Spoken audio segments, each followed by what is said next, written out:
Good morning, Discovery. My name is Pastor Donnie. I'm the student pastor here, if I haven't met you. And I want to update you guys on a few things going on in our student ministry. First off, tomorrow is President's Day, if you didn't know that. And so that also means that your students aren't in school. Just a heads up, so you don't get up early in the morning. But also, tomorrow is our fundraiser. We are raising money for summer camp this year.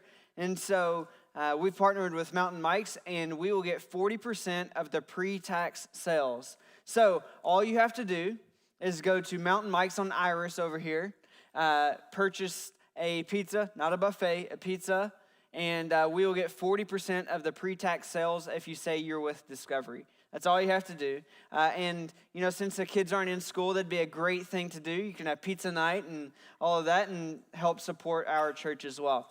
Also coming up on February the 29th, our students are going to be going and serving at Ronald McDonald House in Loma Linda. And our vision here at Discovery is the same as our student ministries, and it's to draw in and build up a community of Christ followers by cultivating relationships through a lifestyle of serving. And we as a student ministry believe that we can actually pave the way to the lifestyle of serving, and we can start it now so that they don't have to learn it whenever they become adults. And so we are so excited about partnering with Ronald McDonald House and being able to go and serve up there. So if you have a middle school or a high school student, have them sign up for that in the lobby so that they can go with us on that day. As we get prepared, let's take a moment and pray. God, I thank you for this day. I thank you for loving us. I thank you so much for the opportunity to serve you, God. God, I pray for each one of us and our stories that we can tell them for your glory. It's in your Son's name we pray. Amen.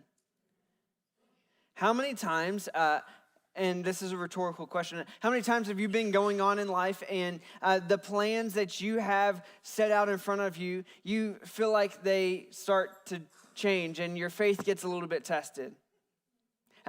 You may be a strong Christian and you may not ever fade, but I think sometimes there are points in our lives where our faith kind of wavers a little bit. By wavering a little bit, I mean that we don't doubt that God is there, but it means that sometimes we ask God, why? Why, God? Why are you putting me through this circumstance? Why am I in this time of trial? Why? Why, God? And sometimes we ask God these things in these circumstances that we're in, and they're tough on us, but sometimes we don't get the answer. And I know in my life that happened, feels like that happens when I feel like I'm going down the path that I want to go down. And then whenever I don't get the way that I want and I get derailed, that's when I start to ask God why sometimes. And it actually happened whenever I went back to go get my master's degree. I started out in the college I graduated from with my bachelor's, and I honestly thought it would be easy. And if I'm being honest with you, I thought it would be so easy that I almost flunked out of college. So it was not easy.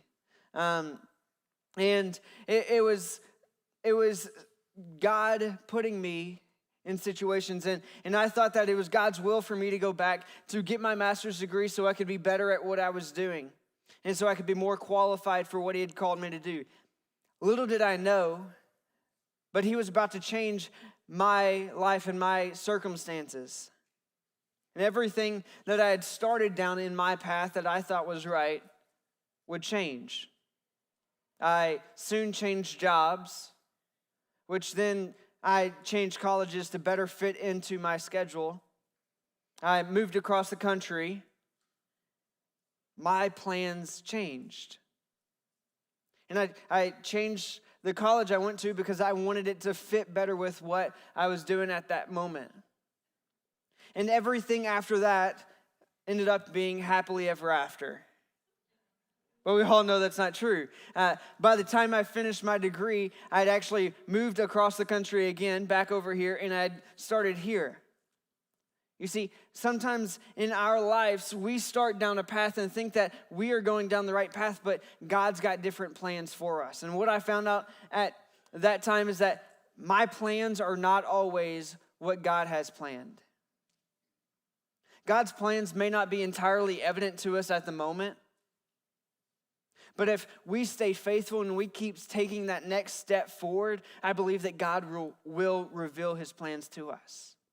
And I believe that if we knew all along what he was going to put us through, then we wouldn't keep going down that path.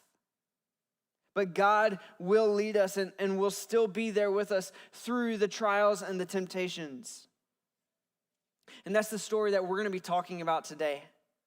Today we are continuing our series, My Story for His Glory, and we are talking about, in this series, we're sitting down with individuals and they are telling their story and how their story has changed and how God has used their story to reach people. Our first week, we heard from Janor, and she talked about her accident and how everything from then on changed. And one of the things I took away from that is that she still has a story to tell for God's glory, no matter what, no matter how challenging it is. And if I'm being honest again, I'm not sure I could have went through what she went through. And I'm not sure I'd be able to tell people what they need to hear in those instances. But she did. And she was strong. And then last week we had Kevin Plaza who came and he told his story about how God picked him up out of his darkest time and pulled him out of it. And he made him into the Christ follower that he needed to be. And if you've not met Kevin, I don't know how you haven't. Kevin is an awesome guy. He's a very loud guy, but Kevin makes our church as welcoming as it is. Kevin is one of the first people you'll see when you walk on campus. And I want to tell you, if you have missed the last 2 weeks, you should go back online and you should catch up with us online and watch our messages, because I believe that we all have a story and our stories are all different, but God can use our stories for his glory. So you can go on discoverthelife.org/messages and catch up with us there. One of the things that we've been doing through this series is we've been looking at a character in the Bible and relating their story. And this week we're going to be talking about Daniel. Daniel is a guy who was an Israelite and was taken into captivity by the Babylonians. He was actually taken earlier than anybody else. He was chosen.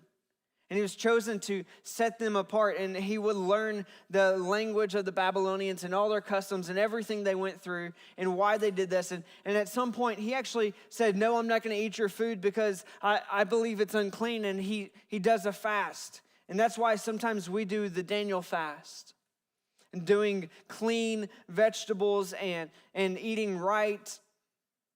But the story from Daniel that I want to focus on is one that I imagine our children's ministry loves to tell. I imagine it's one of your kids' favorites whenever you're reading their story Bible to them.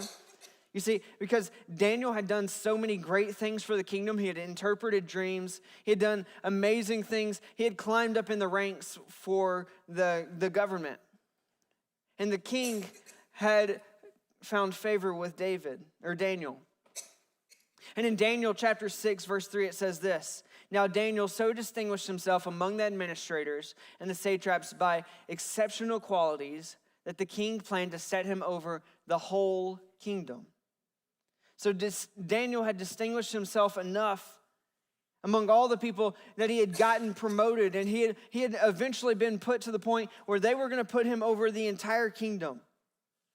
And so much so that people wanted to find flaws in Daniel. They wanted to bring him down. They wanted to have him trapped. And so they went to the king and convinced the king, hey, make a decree that nobody can pray to anybody except you, knowing that that's how they're going to get Daniel. And so he makes the decree, the king does, and at the moment he does that, in verse 10 it says this: Now Daniel, when he learned that the decree had been published, he went home to his upstairs room where his windows faced toward Jerusalem. 3 times a day he got down on his knees and he prayed, giving thanks to his God, just as he had done before. So the guys, they set a trap. They wanted to catch Daniel praying. They wanted to get him in a trap. And the guys knew that he would be praying, so they went outside his window and they saw him, and they went to the king and said, "Hey, did you not make a decree that nobody could pray to anybody except you?" To which the king replies, "Yes, and there's no way to overturn this." And so they say, "Well, Daniel's been praying to God, to his God." And so he has to bring in Daniel, and and Daniel says, "Yeah, I did it." And they have to eventually throw him into the lion's den. And the king was so distressed that he was going to have to throw one of his servants, one of his favorite men, into the lion's den because he had prayed to another god. So eventually he had to throw him into the lion's den. You see, what happened next is what happens to us sometimes. Our faith gets tested. And we have to make the choice to continue to push forward and still be faithful to the God who led us into these situations and the God who will lead us through these situations. You see, the story just doesn't end with Daniel being thrown into the lion's den. He doesn't get thrown in and then be eaten. No, the story ends this way. Verse 19. At the first light of dawn, the king got up and hurried to the lion's den. And when he came near to the den, he called to Daniel in an anguished voice, "Daniel, servant of the living God, has your God, whom you serve continuously, been able to rescue you from the lions?" And in verse 21, Daniel answered, "May the king live forever. My God sent his angel, and he shut the mouths of the lions, and they have not hurt me, because I was found innocent in his sight. Nor have I ever done any wrong before you, your majesty." Verse 23, the king was overjoyed and gave orders to lift Daniel out of the den. And when Daniel was lifted out of the den, no wound was found on him, because he had trusted in his God. He had trusted in his God. And he trusted in his God so much that the king actually made a declaration that Daniel's God was the one true God.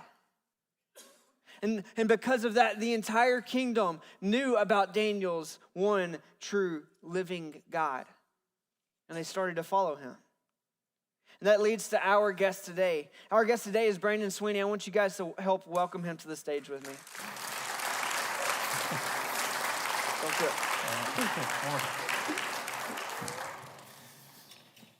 All right, Brandon, first question. Tell us a little bit about your family.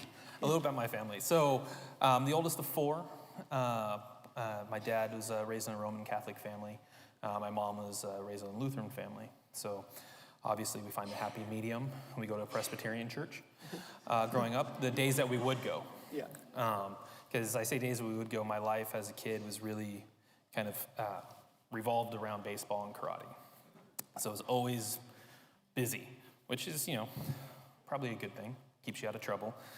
But as I got older, went in my 8th grade year, my parents got divorced. And I went to live with my dad, and my siblings my 2 sisters and my brother went to live with my mom. And that kind of started a rocky relationship with my mom and I, but we've since kind of mended that a little bit there. But it's also during that time, moving into high school, about 3 years into high school, my junior year, is when I met a girl named Lindsay for the first time. And I don't think either of us knew it back then, that, this August we'd be celebrating our 15th year of marriage. And we now have, thank you, 2 beautiful children that try my patience daily. But their personalities are so strong, and you wouldn't give that up for anything. And one's a cat, right? No, there's 3 cats. Oh yeah, Abby does act like a cat though. Yeah. But there's 3 cats and a dog too. Oh, okay, yeah. If you don't know, Lindsay is our director of women's ministry, and she's amazing. Yeah. Yes. Yes, she is. And I get the pleasure of working with Lindsay on a daily basis, and so I get the pleasure of you sharing her with us. We get the pleasure of you sharing her with us. So what brought you to Discovery, and how long have you been here? So short answer, what brought me here would be her. She invited me back in high school. I didn't come. And then fast forward, my whole life was baseball at that point. So fast forward from 1998 to 2002, and we ran into each other again on my lunch break at Big Five. And I went with my manager over to Lucky Greek, just across the parking lot. And I sat down, and there's Lindsay and her friend Veronica sitting 2 booths down. And my manager comes over, and he's like, hey, man, there's a couple cute girls over there. I said, I know. Just got up and went over and started talking. I know them both, so it makes it easy. Took the awkwardness out of it. Just asked her if I can call her, and she said, yeah. That was a Friday night. I waited 2 days. Not because of a guy code, but because it was Friday night. I knew she worked at PH Woods, because my dad and my best friend and I frequented PH Woods. So I knew she worked Friday night, and I knew she worked Saturday night. So I said, if she's anything like she was in high school, I'll call her Sunday. Called her Sunday and asked her if she wanted to go out. She said, yeah. So we went out to Starbucks off University and just pretty much kind of spilled the last 4 years. And I got hungry, said, are you hungry? And so we went over to Denny's. And by the time I took her home, it was about 3 o'clock in the morning. Yeah, so I'm going to stop him here. If you are a middle school or high school student or younger, you don't take the girl back that late. No. Please. See, we were 20. So. Especially if you want to have a future relationship or to live. Yes. You do that with my daughter, you might not live. Yeah. So she took her home. She invited me before she got out of the truck and went up to her house. She invited me again. I told her I'd think about it. We hung out a couple days later, and she asked me again. And I said, sure, I'll go. And she said, okay, well, I go to third service, and my mom and Hank. I've known Hank, her stepdad, since I was 3. She's like, my mom and Hank go to first service. Which one do you want to go to? And I said, well, not first service. I'll go to third service with you. That doesn't make any sense not to go to what? So went to third service. Nice. Back when it was still Moreno Valley Christian Church. And I cannot tell you what Bob was talking about, but I do remember that on this side, he did pretty much an altar call. On this side, if you've never given your life to Christ before, you can do that over here. And if you had, but you wanted to rededicate your life, you go here. Being brought up in a Presbyterian church, I thought I got sprinkled. I'm good. I just need to rededicate my life because I felt like that was something that I needed to do. So I came over here. That kind of began the process of everything here. I used to come every Thursday when she was doing youth group to visit when she was done, so we can go hang out afterwards. And then Brian Sands, our old pastor of student ministries, said, do you want to help Andrew stack chairs at the end? Sure, why not? And then he said a couple weeks later, do you want to learn how to do sound with Jessica King, now Jessica Harwick? And I said, sure, why not? And then it turned into, you want to be part of a small group? Help? Sure. And it turned into, how about you lead a small group? Okay. A couple years later, hey, I'm going to Africa for 3 weeks, you're in charge. What? Everything started to point towards ministry being what I thought was supposed to be what I was going to do, was what I was supposed to do with my life. My career was going to be full-time ministry. And up until the point I left Moreno Valley for the Army, I'd been going here since 2002. So that I left in February of 2010. And then obviously came back when we came back here. But everything felt like it was being pushed towards the ministry that felt right. The great Notre Dame football coach, Lou Holtz, for all USC fans, said, if you want to make God laugh, tell him your plans. Very much so. Share with us how God has transformed your life and the journey he's taking you on. So that journey kind of starts again when I first re-met Lindsay. The part that I left out of all that was, towards the end of high school and after the first couple years out of high school, I kind of fell wind with the punk scene, going to punk shows, partying every night. And that Thursday night beforehand, it was no different. We went out after work and did what we always did, and came home, and I can't tell you how I got home. I just remember standing in front of my truck wondering how I got home. How did I get here? I had no clue how I got home. I just know for some reason I drove there. Just don't know how. And it's one of those things where, even if you're a non-believer, everybody says it, God, what's going on? Whether you think you're actually purposely calling out to him or it's a phrase, God, what's going on? What's happening? And that night for me was no different. I said that same thing. And I had about 3 hours left until I had to go to work. And didn't get any amount of sleep or rest with that thought of what's going on, something's missing. Fast forward a few hours, I'm on my lunch break and I run into Lindsay again. And then she invited me here and I never left, except again with the Army. It just, again, everything felt like it was being pointed that way. Even when I joined the Army and got to Fort Knox for my basic training, everything still pointed that way. Even though I enlisted as a medic, everything pointed towards ministry. I did when everybody's reading their field manuals in their bunks at night, I'm reading my Bible. Or in the free time, I'm reading my Bible, and everybody's reading, their field manuals. And it got to a point where people, even though I didn't preach or anything to anybody, they started calling me preacher for some reason.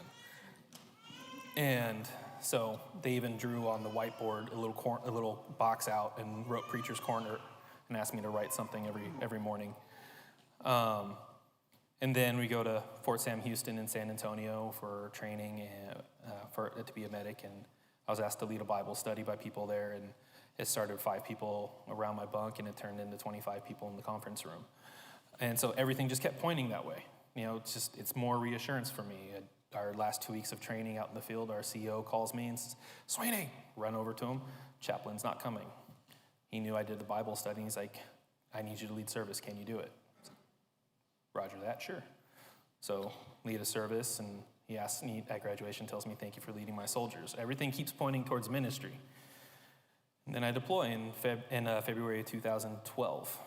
And then in May 27th of 2012, that direction seemed to shift, seemed to change.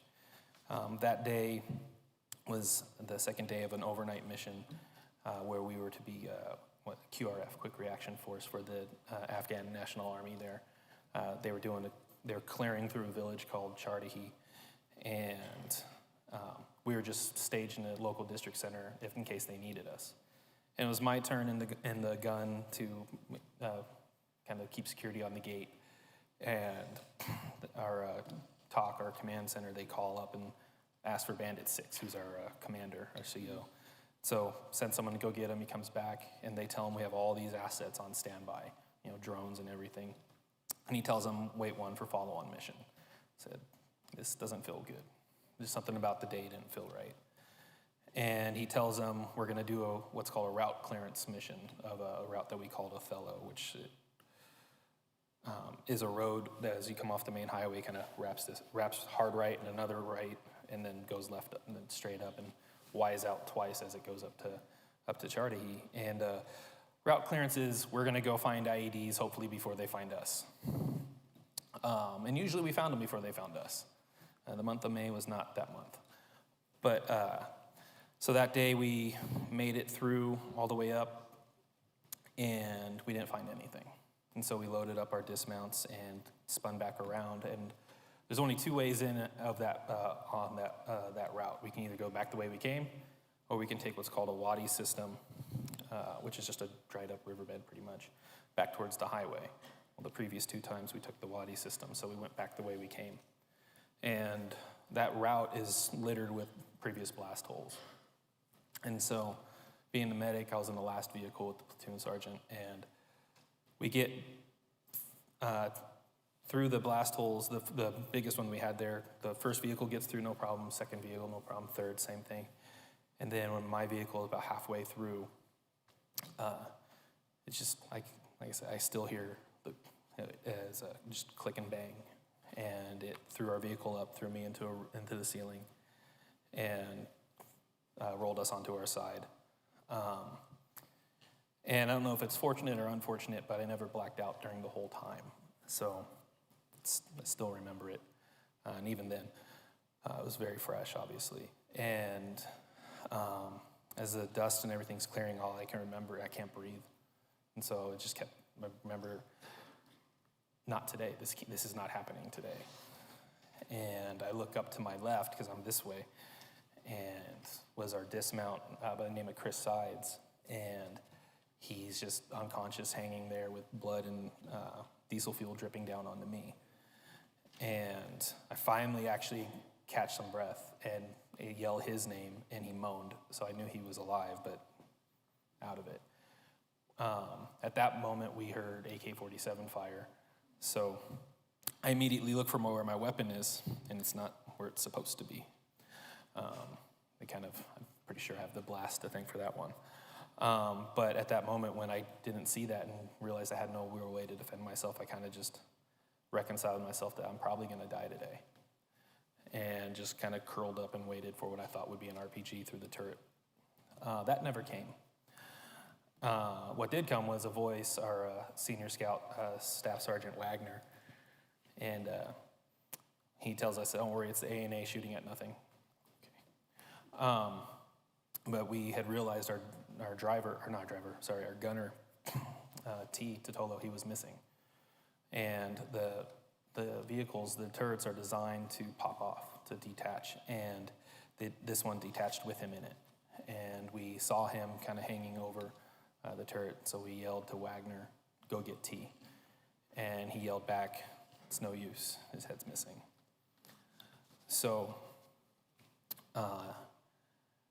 kind of a somber moment at the beginning, and then you just realize you're still not that safe. So they start pulling everybody out. They pull Sides out first, and then try to get me out, but I'm stuck. My kid's stuck, so they have to pull the ripcord and pull me out and lay me down next to him. And I just looked at him and took a breath and rolled to my knees and yelled for my aid bag, and went to proceed to try to take care of him and reached forward, and that's when I really realized something was wrong with me, but I didn't know what. I just knew my arm hurt, so I kind of just let it hang there and went to take care of him with one hand.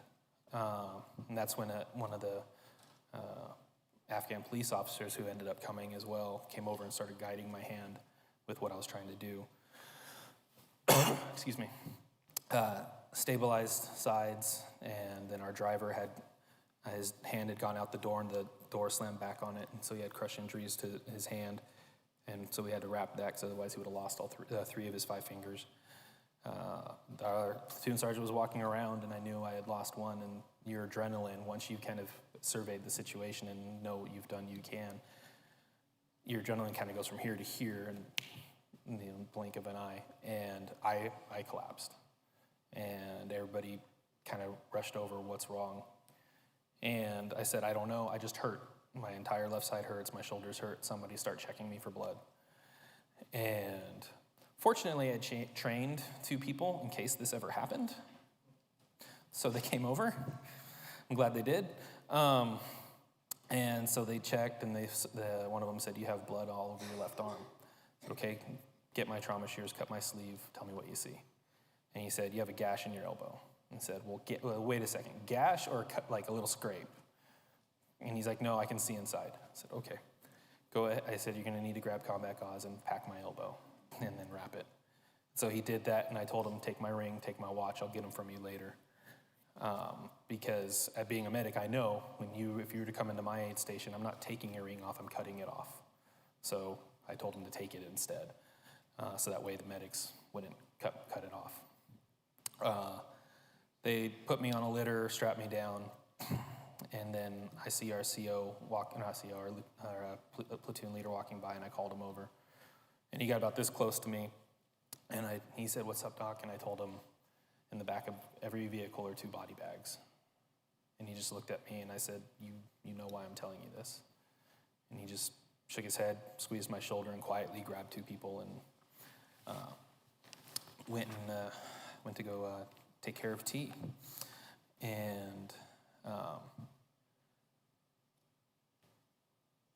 you don't really kind of start processing everything that's happening, because you're still kind of in the moment. And I start telling people to recheck on everyone else that I took care of, and they move us across the way.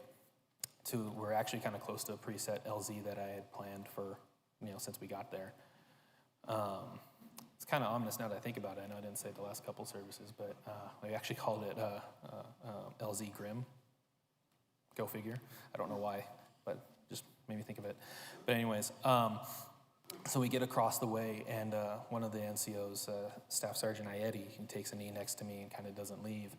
And I looked up at him and I said, "Sergeant, T's gone. We need to pray." And I was like, because that's all I could think of at that moment. But it's like, I can't do it. It's like, I need you to do it. And he didn't hesitate, and people joined. A couple of the other guys joined around.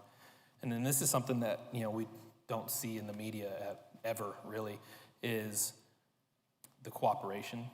Because when the Afghan army soldiers that were there saw that we were doing that, they kind of got around us and pulled security while we did that. Just the respect level there. And I won't forget, Sergeant Ayeti, when he started, it wasn't, keep us safe, get us through this. It was, thank you for the life that was. And I'll never forget that. So we get loaded onto the medevac, and we go to the Jalalabad airfield first. And I developed a reputation for yelling at officers at that moment and telling them they're not doing things right. Because I started kind of barking what was wrong with me and what was wrong with everyone else. And they said, they told him he was the medic on the ground. And they said, "Shh, here's some morphine, here's some fentanyl, shh." I joke about it because it helps. So the NCOIC for the 8th station, the lady in charge, she comes over and says, "Sweeney, you have a phone call." I'm like, "Phone call in Afghanistan?" But it ended up, we all have, not all of us, we can get a prepaid cell phone over there because it's just kind of the way it is. And so they had one for the 8th station, and it was my medic platoon sergeant calling. And he said, "How you doing?" And I said, I lost one. He said, "I know, what can I do?" I said, "Call Lindsay before the Army does, because I don't trust them to get the information right." And he said, "If I can before," and I'll tell you why later. He said, "If I can before we go on blackout, I will, because when somebody dies in combat, all communications blacked out until next to kin is notified." After I got off the phone with him, one of the medics there said, "We have a phone for you to call your spouse and let her know you're okay." I said, "Okay." So they move us over to a holding area, and they bring the phone to me. And I call her, and we've confirmed it was 6 o'clock in the morning here on a Sunday, this the weekend of Memorial Day. And she doesn't answer the phone. And so my infinite lack of wisdom at that moment and understanding and, pain medication, leave a voicemail. And that goes, "Hi, it's me. I got blown up today. I'm okay. I'll call you back." So I eventually call her back probably about 15 minutes later because our platoon sergeant, he started to call his wife. I called her back, and she asked me if I had all my limbs. I said yes. She asked if everybody was with me. I said no. She said, "Can you tell me who?" I said, "I cannot." And she said, "Okay," but she's a smart woman. I'm pretty sure she figured it out. We went from there to Bagram Airfield to the hospital there. And the doctor there told me, in a couple days, I'm going to reevaluate you. And if you're still in a bunch of pain or more pain, I'm going to send you to Germany for more testing. And having medevac people previously, I knew Germany meant home. And that wasn't happening. So I've been that platoon's medic for 2 years. And what I eventually later said to my wife was, the only way I was leaving there without them was in a body bag. I wasn't going home before them. And so 2 days later, about an hour and a half before my appointment, I took about 4 Percocet so I wouldn't feel anything, and got them to send me back. The doc that I worked for knew that I wasn't okay. I still had stitches in my arm. So he said, "You're not clear. I'm glad you're here, but you're not clear for missions. You're going to learn to do the clinical side of it." So, and at that same moment, our NCOIC for the 8th station pulled me aside. He's like, "I'm really glad you're here because you actually were reported up as KIA." So, I'm glad the Army didn't call Lindsay, and I did because apparently I was dead. So, And that kind of started to change everything there for me too, because up until that point, I thought ministry was the direction, and that kind of started to change. I didn't really feel that anymore. And, we come back stateside and start reevaluating my injuries, and eventually they're like, you're going to go to the clinic. I'm like, I don't want to go to the clinic. You're going to go to the clinic. I don't want to. You're going. Okay. And go and start learning the clinical side of, being a medic of medicine, and really actually ended up enjoying it. And this whole time, Lindsay's telling me, you should be thinking about being a PA. I probably wasn't listening because I didn't really start pursuing it until someone else mentioned it. But she was kind of there at the beginning pushing that. And so I started thinking, okay, maybe that's the route. I'm going to be a PA in the Army. And they keep reevaluating, and they said, you're going to get, they want to put me through a med board. They want to medically discharge me. And I said no. I was going to fight that. And I got our brigade surgeon on board. He's like, I will write you a letter for PA school. Let's keep you here and give you a permanent profile, no more push-ups. I said, great. I don't like them anyways. But let's send you to pain management, see what's wrong. Get you on a regiment. I said, okay. So I go to pain management. And they say, let's get an MRI of your neck, see why you don't have feeling in half your hand. MRI my neck, and they said med board, and I ended up getting medically retired. And the official date's March 14th of 2014, March 15th, 2014. And that kind of really, when you get out, kind of all the questions of, what now? I was an E4 in charge of a brigade clinic. I held a position as the brigade clinic NCOIC. That's somebody that's, at least 2 ranks higher than me. I'm in charge of the tracking and management of 2,000 people's healthcare. To now what felt like nothing, I no longer have that purpose I had. I no longer am important. Yeah. And what am I going to do? And throughout that time, I was having issues with, crowds, and because of PTSD and everything. And because of, Lindsay, and because of God, Lindsay was very adamant of not letting that define us, define me, and define our family and what we do. And because of that, and coming and having that support system, and having, having a loving wife, having, my family there as well during that time, and having God that kind of helped get through the what now, because I'm sure it wasn't great to hear, what's my purpose? I don't have one. I'm not important anymore. What am I going to do? And she was very adamant, your purpose is us. You're still here for a reason, but you still ask that question of why me? Because why do I get to, at that time, why do I get to go home to my 2-year-old son when my friend doesn't get to go home to his 2-year-old son? Yeah. And I still don't have that. I don't know that I fully have that answer, but I do know that God's gotten me through to where I am now. Yeah. So what helps you to be able to tell your story today? It's kind of twofold, because since I do remember it and I didn't black out, so it's there. So it's easy to talk about it. It helps instead of just letting it keep it inside and let it build up. But also knowing, especially, and I'm just going to kind of point it to, I know it's going to be kind of directed more towards the veteran community, but really anybody that's been through those situations, any tough situation like that, is, like in the Christian walk, all of our stories are different. All of our testimonies are different. It's the same. It's no different for anybody in the veteran community. Our service was different. Our deployment experiences, if you deployed, was different. But a lot of the things are still similar. Things that we experience, that we go through, and it's the knowing that other people have gone through that, and the fact that I can be a resource for them and help them in some way is kind of what in essence, what allows me to kind of talk about it as well. Yeah. What is one thing you want to leave us with today? That to wait, in essence. So what I mean by that is we always ask that question, what now? What, why? The why, the what. And we ask God for an answer, and sometimes that answer is silence. We don't always get the answer we're looking for. And sometimes that silence is wait. There's a reason that you don't have that answer yet. And that reason could be he's taking the situation you're in and molding you for what he does have planned. We just don't know what that is going to be, God uses imperfect people, but he uses them at a perfect time, in the perfect situation. So you never know what it's going to be, but everything to that point, whenever that point does come, is building.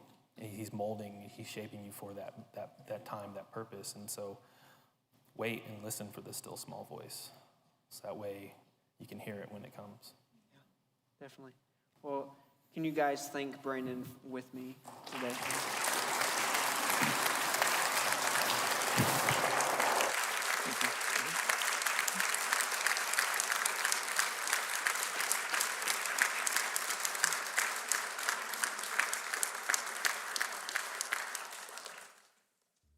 One of the things that I think that we can all take away from this is that God has a plan for each one of our lives. And we just have to make sure that we are being able to be molded and being open to what he has to say to us. Romans chapter 9, verse 20 and 21 says this, "You are only a human being. Who do you think you are to talk back to God? Does the clay say to the potter, 'Why did you make me like this?'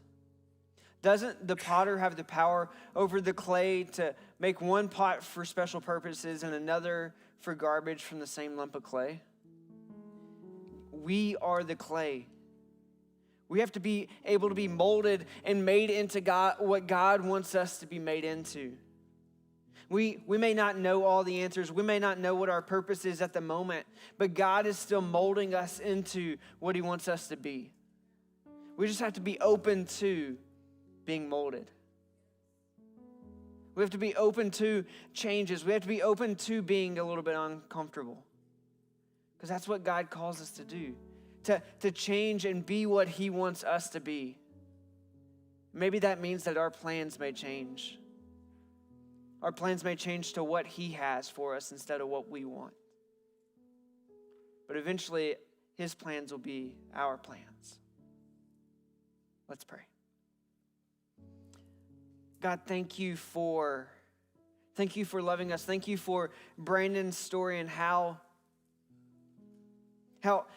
he was moldable and was able to know that you have a purpose for him.